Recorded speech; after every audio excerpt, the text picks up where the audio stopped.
So, Ramon, I'm sure you've heard it being said by Gun Free South Africa that the number one purveyors of illegal firearms in the country are people that get their guns stolen off of them. People like you or me, guy breaks in our house, steals our gun, and apparently it's us legal gun owners that are funding the criminals. But we all know that's bullshit because we've seen the studies. We all know that SAPS and the army are the number one purveyors of illegal firearms in the country. You want an illegal firearm? Go to the police. Yeah. And I think with that being said, you came across an article on this the other day. What was the article about?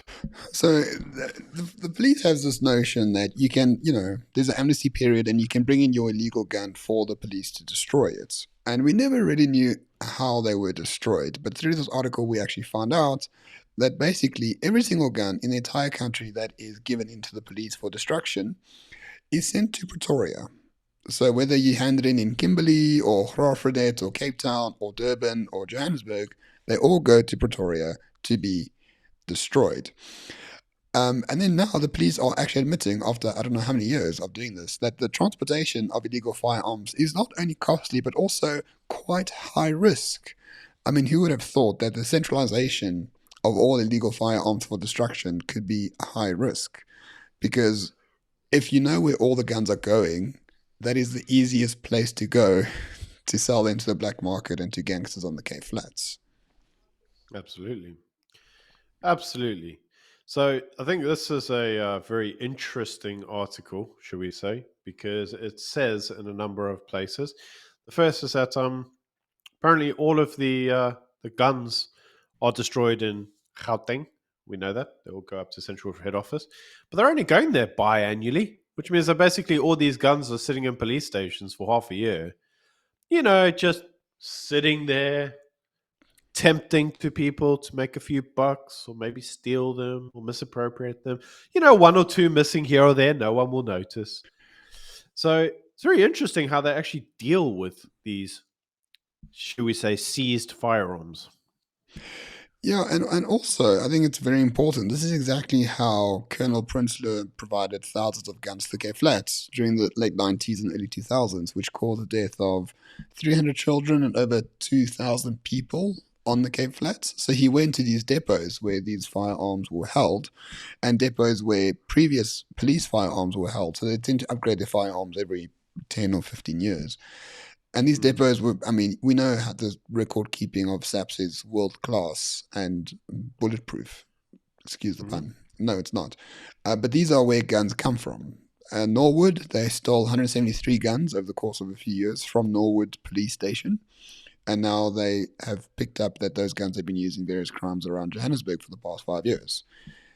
Why? Because they are in a storage facility at Norwood, just waiting to be picked apart. And when you have no trust in the police, and when police officers themselves maybe feel slightly underpaid, it is quite a good business to sell guns that no one even knows exist to whoever wants to buy from those policemen. And also, it's not only guns that are sent to Pretoria for destruction, ammunition as well, to the very same depot.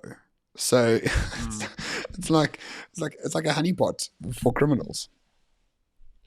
I think the central part of this thing is, and the point to take rather seriously out of this article is, and I'm going to quote: "This admission indicates that SAPS themselves is a stumbling block to the reforms we need to take illegal firearms off our streets. It's time to decentralize.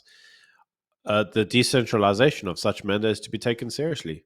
And what's interesting about this is that they're talking about decentralization of a SAPS function, but they don't want to decentralize SAPS. They want SAPS to still be centrally controlled, but they know the central control over SAPS sucks. And that's like the only way to fix it is to decentralize. But they only want to decentralize the parts that are now making them look really, really stupid, which actually, when it comes through to SAPS, there's so many to pick from. Actually, they want to decentralize the parts that do disarm South African citizens from their guns. So they want to make it a lot easier to destroy guns, and they don't want the pushback from the illegal firearms selling to gangsters type thing. So they're making it very easy for guns to be destroyed, but they're not making it very easy for SAPS to actually solve crimes in the Western Cape. It's interesting how that works out. They accept decentralization works, but only to remove guns from the population, not necessarily to protect the population from criminals. Yeah, and I think what's really interesting about this, and a more cynical person might sit back and say, this is a trap. Because what will end up happening is they will decentralize the, should we say, the destruction of guns to the Western Cape. The Cape Flats will continue to be shitholes that are run with gun violence, and they'll just go, see, it's the DA. It's the DA government can't even control this. We decentralized like they asked, and it didn't improve things. So it's the DA's fault. It's a trap, mate. It sounds like a trap to me, but then I'm cynical. Yeah, So what you do have I to know? be. You have to. But if you read the one comment on the article, I think it's pretty interesting. SAPS firearm in the Western Cape used to destroy their firearms at the melting pot of Saldanha steel in the West Coast. And now that that industry has been completely destroyed and that pot is no longer there, SAPS has to centralize everything and send it to Pretoria while losing most of the contents on the way. So once again, there were solutions to these things in the past, and those solutions were done away with due to policy or economic policy or other types of policy. And now, lo and behold, once again, oh, the consequences meet my actions. Now it's Mm. let's let's quickly try do something to solve this very important issue. Because I think yes, illegal firearms, if they're handed in, yeah, destroy them. If guns are after a court case or there's arms cache is found, and yeah, they should be destroyed. I have no problem with that, but not centralized in Pretoria, and on the way they fall off the back of the truck and end up in people's hands who want to kill us all. It's not a good look. Mm. I think my favorite part about this entire article is that a photo was supplied by SAPS. Yeah, SAPS supplied their own photo of an illegally supplied firearm that they apparently seized during a bust. And for those of us in the know, if you look really nice and closely at the firearm, it's a SAPS firearm. Like, yep, here's a Yeah, photo of an illegally seized firearm that got stolen, and we seized it back, but it's one of ours. yeah. I Irony. don't get it.